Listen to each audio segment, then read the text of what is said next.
Welcome to commerce study circle online classes. मैं professor Naresh Raj. आज हम लेखा तैयार करेंगे नॉन प्रॉफिट ऑर्गेनाइजेशन का।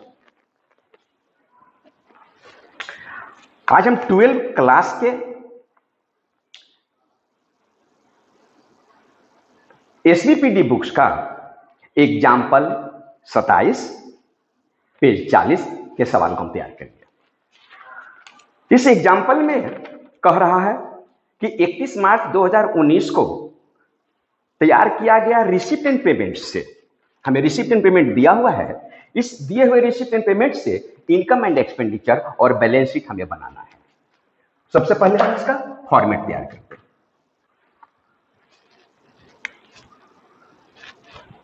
ये हम दो भाग में बांट देते हैं। एक भाग में इनकम एंड एक्सपेंडिचर अकाउंट, दूसरे भाग में हम बैलेंस शीट तैयार करेंगे।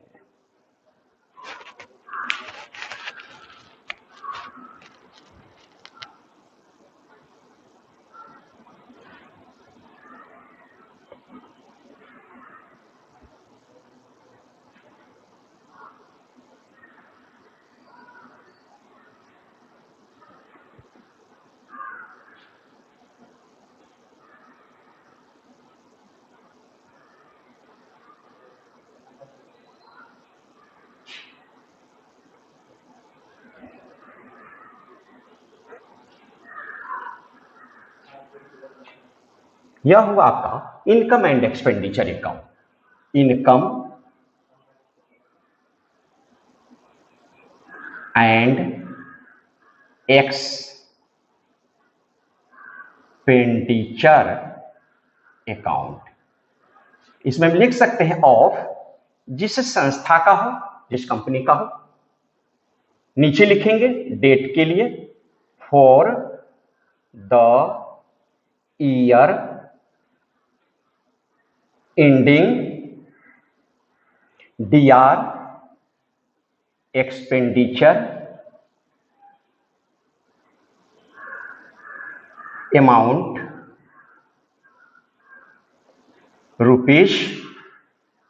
₹2। CR भाग में ऊपर CR इनकम अमाउंट ₹, और बाय। इस भाग में बैलेंस शीट का जरा फॉर्मेट हम तैयार करें।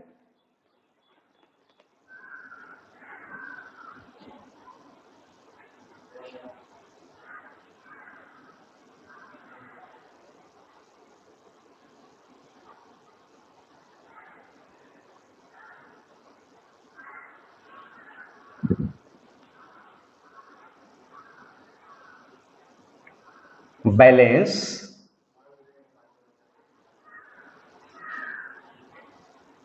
शीट ऑफ संस्था का नाम एज एट डेट।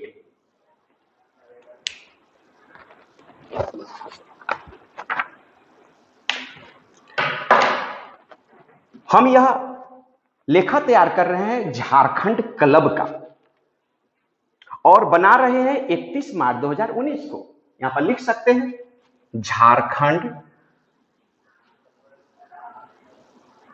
क्लब 31 मार्च 2019। झारखंड क्लब 31 मार्च 2019। इस बैलेंस शीट के बाएं भाग में DRCR तो होता नहीं है, 2/2 तो होता नहीं है। Capital and liabilities amount ₹, assets and property amount और ₹। इसके रिसिप्ट एंड पेमेंट से हम बारी बारी से लेखा करेंगे। लेखा करने से पहले इसके 4 समायोजना को जरा हम नोट कर ले। इसके 4 समायोजना में पहला समायोजन है एडजस्टमेंट। पहला एडजस्टमेंट है 2018-19। हम सवाल बना रहे हैं 31/3/2019 को, अर्थात आपका शुरुआत होगा 1 अप्रैल 2018 से।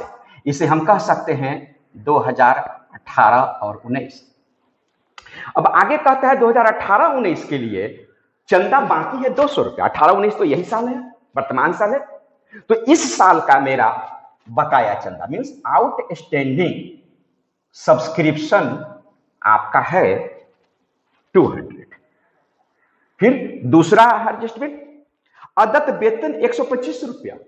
दूसरा एडजस्टमेंट आउटस्टैंडिंग वेतन मीन्स सैलरी 125 रुपया। तीसरा कहता है प्राप्त चंदे में, जो चंदा हमें रिसीट एंड पेमेंट में प्राप्त हुआ है, उस प्राप्त किए गए चंदे में 2019-20, ये हमारा 18-19 है, कह रहा है 19-20, मतलब अगले साल का हमें पैसा चंदा में 75 रुपया हम प्राप्त कर चुके हैं एक्स्ट्रा, मतलब एडवांस।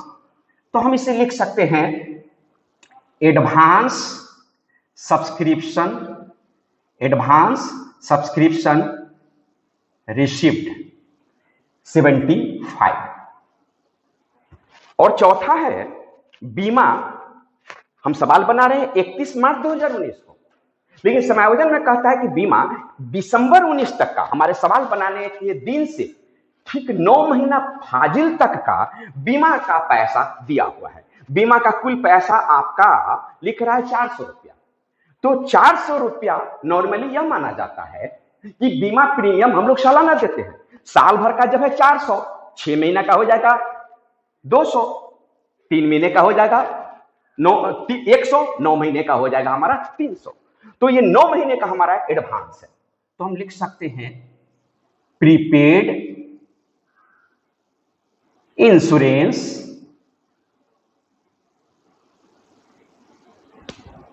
300 रुपया।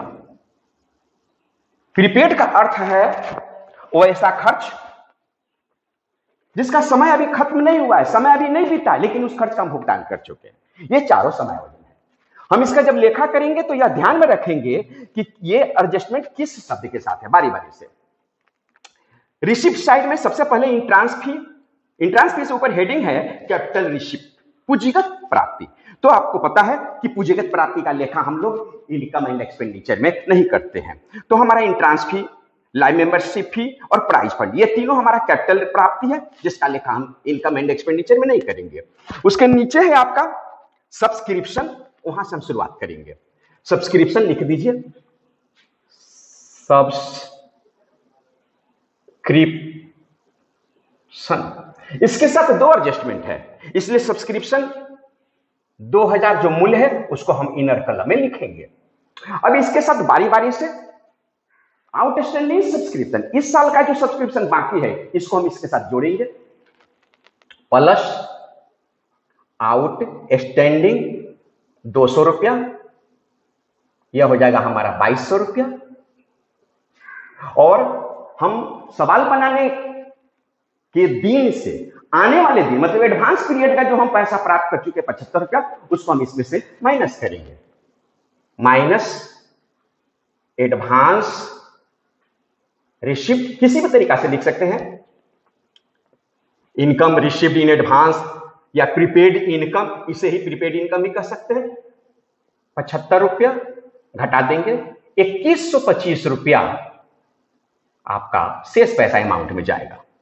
उसके बाद का खर्च है आपका rent of interest on securities, interest on securities, इसका पैसा है 400 रुपया डायरेक्ट अमाउंट में, चूंकि इसके साथ कोई एडजस्टमेंट नहीं है। Next rent of hall bye rent of hall, इसके साथ भी कोई एडजस्टमेंट नहीं है, 500 रुपए डायरेक्ट अमाउंट में। फिर सन्ड्री रिसिप्ट, सन्ड्री रिसिप्ट, इसका भी पैसा डायरेक्ट अमाउंट में 100, कारण इसके साथ भी कोई समायोजन का शब्द या लेखा नहीं। अब हम लोग पेमेंट साइड का लेखा करें। पेमेंट साइड में ऊपर लिखा हुआ है कैपिटल पेमेंट, मतलब पूंजीगत भुगतान। आपका स्मरण होगा हम इस इनकम एंड एक्सपेंडिचर में पूंजीगत शब्दों का लेखा नहीं करते हैं। नतीजा building, distribution of price, investment और फर्नीचर का लेखा हम इसमें नहीं करेंगे। उसके नीचे लिखा हुआ रेंट एंड टैक्सेज 700 रुपया, लिख दीजिए एक्सपेंडिचर में टू रेंट एंड टैक्सेज। हर शब्द को लिखते समय यह ध्यान रखना चाहिए कि हमें किसके साथ एडजस्टमेंट है या नहीं है। Rent and taxes, rent and taxes जिसके साथ कोई समायोजन नहीं है। नतीजा रेंट एंड टैक्सेज का 700 रुपया आप डायरेक्ट अमाउंट में लिख सकते हैं। उसके बाद का शब्द है सैलरीज, टू सैलरी या सैलरीज। इसके साथ याद होगा आपको आउटस्टैंडिंग सैलरी हमारा 125 रुपया है। नतीजा सैलरी 1200 रुपया को इनर कलम में लिखिए और उसके साथ प्लस आउटस्टैंडिंग को जोड़ दीजिए। आउटस्टैंडिंग 125 रुपया, 1200 और 125 बराबर 1325 रुपया अमाउंट में। सैलरी के बाद है प्रिंटिंग एंड स्टेशनरी 200 रुपया, to printing and stationery. Printing and stationery का मूल्य है 200 रुपए जिसके साथ कोई समायोजन नहीं है। नतीजा डायरेक्ट हम अमाउंट में लिख रहे हैं। उसके बाद है इंश्योरेंस, फिर लिखेंगे टू इंश्योरेंस, याद होगा एडजस्टमेंट है इंश्योरेंस के साथ 300 रुपया। तो इंश्योरेंस 400 रुपया को इनर कॉलम में लिखिए, जिसमें से प्रीपेड 300 रुपया घटा दीजिए, शेष पैसा 100 रुपया को आप अमाउंट में लिखिए। इस तरह से यह इनकम एंड एक्सपेंडिचर अकाउंट तैयार हो गया। अब इसका हम बैलेंस करेंगे, देखेंगे। अगर डीआर में बैलेंस आएगा तो सरप्लस होगा, अगर सीआर में बैलेंस आएगा तो आपका डिफिसिट होगा। इसका हम बैलेंसिंग करेंगे।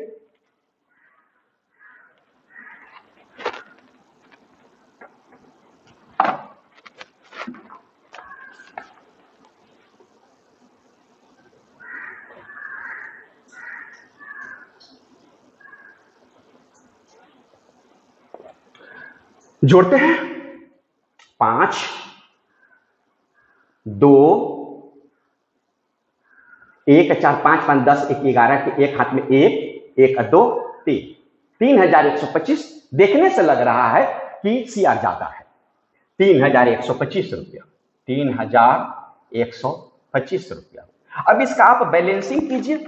जो बैलेंस अमाउंट आएगा उसे हम डीआर में लिखेंगे। 5 और 5 के 0, 2 के 0, 7, 3, 10, 2, 12, 1, 13, 13 और 13, 8, 21 के एक हाथ में 2 और 1, 3, मात्र 800 रुपए शेष आया। इस शेष का नाम हो जाएगा टू, शॉर्टकट में हम लिख सकते हैं सरप्लस।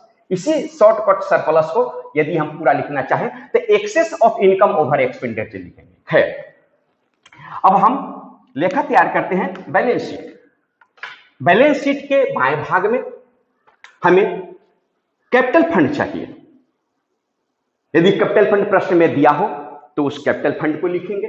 नहीं, यदि कैपिटल फंड दिया हो, पिछले साल के संपत्ति और दायित्व की यदि सूचना हो तो उस आधार पर, उस बेसिस पे हम ओपनिंग बैलेंस शीट बनाकर कैपिटल फंड पता करेंगे। किंतु इस सवाल में न तो पिछले साल का कोई इंफॉर्मेशन है, अर्थात हम इसका ओपनिंग बैलेंस शीट नहीं बना सकते हैं, और कैपिटल फंड भी नहीं दिया हुआ है। कोई बात नहीं, डायरेक्ट हम इसका लेखा तैयार करते हैं। आइए, इसमें लिखा हुआ है इंट्रांस फी। इंट्रांस फी 30,000 रुपया। रिसिप्ट एंड पेमेंट के रिसिप्ट साइड में सबसे पहला शब्द इंट्रांस फी। इंट्रांस फी 30,000 रुपया। उसके बाद है लाइव मेंबरशिप। लाइव मेंबरशिप 3,000 रुपया। उसके बाद है प्राइज फंड। प्राइज फंड, इस सवाल में रिसिप्ट साइड में प्राइज फंड 6,000 है और पेमेंट साइड में डिस्ट्रीब्यूशन ऑफ प्राइज 600 है। तो इस प्राइज फंड 6,000 को हम इनर कॉलम में लिखेंगे और इसमें से distribution of prize, distribution of prize शब्द लिखकर पैसा को इनर कॉलम में लिखकर इसका शेष पैसा 5400 रुपया हम अमाउंट में लिखेंगे। नेक्स्ट, बाकी सारा हम रिसिप्ट साइड का शब्द हम लिख चुके हैं। पेमेंट साइड का जरा देखिए। बिल्डिंग 25,000 रुपया, बिल्डिंग 25,000 रुपया। बिल्डिंग के बाद आपका है इन्वेस्टमेंट 11,000 रुपया। इन्वेस्टमेंट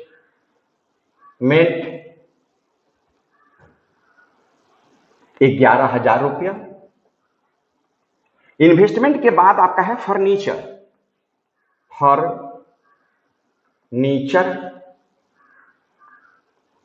900 रुपया। उसके बाद हम सरप्लस लायबिलिटी साइड में लिखेंगे। सरप्लस 800 रुपया।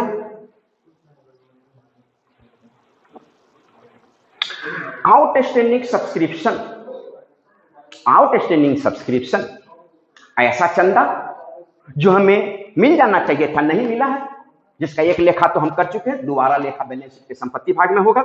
आउटस्टैंडिंग सब्सक्रिप्शन, आउटस्टैंडिंग सब्सक्रिप्शन 200 रुपया। फिर है आउटस्टैंडिंग सैलरी, ये लायबिलिटीज है हमारा, ये लायबिलिटी साइड में जाएगा। आउटस्टैंडिंग सैलरी 125 रुपया। एडवांस रिसिप्ट सब्सक्रिप्शन, जो चंदा हम एडवांस प्राप्त कर चुके वह हमारे लिए लायबिलिटीज है। यहां पर लिखेंगे हम एडवांस सब्सक्रिप्शन या प्रीपेड सब्सक्रिप्शन 75 रुपया। और लास्ट प्रीपेड इंश्योरेंस, ये प्रीपेड इंश्योरेंस बैलेंस शीट के संपत्ति भाग में प्रीपेड इंश्योरेंस 300 रुपया। अब रिसिप्ट एंड पेमेंट का बैलेंस सीडी मीन्स कैश या कैश इन हैंड, कैश या कैश इन हैंड 2,000 रुपया। इस तरह सारे शब्दों को लेखा करने के बाद अंत में टोटल किया जाएगा, जिसका योग बराबर आना चाहिए। 0 0 9 2 11 3 14 के 4 हाथ में 1 5 1 6 1 7 2 9 2 1 3 39,400। 5 5 10 के 0 हाथ में 1 1 2 3 7 10 के 0 हाथ में 1 1 4 5 8 13 1 14 के 4 हाथ में 1 1 3 4 अब 5 9 और 3। इस तरह आपका यह लेखा कंप्लीट हुआ। Thank you.